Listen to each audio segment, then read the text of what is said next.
আসসালামু আলাইকুম। আপনারা কেমন আছেন? আশা করি ভালো আছেন। আলহামদুলিল্লাহ আমিও ভালো আছি। দেখেন সকালবেলা বৃষ্টির মতন কুয়াশা পড়তেছে, অনেক কুয়াশা, অনেক। এই কুয়াশার মধ্যে এই যে আমার আসছি, কাজে যাইব, খড়ি ফাটতে হইব। খড়ি ফাটলে পরে রান্না বাড়ি হইব, খাওয়া দাওয়া করবো। খাওয়া দাওয়া করে পরে আপনার কাজে যাইব। শীতের দিন একটা কষ্ট, খড়ি না ফেললেও চলে না। খড়ি ফাইরা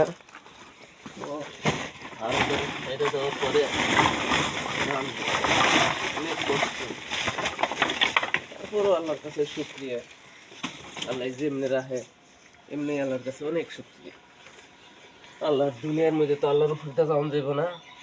আল্লাহ যেভাবে চালায় আলহামদুলিল্লাহ এইভাবে অনেক শান্তি, অনেক সুখে, অনেক শান্তি আছে, অনেক সুখে আছে। আল্লাহর কাছে ধন্যবাদ জানাই।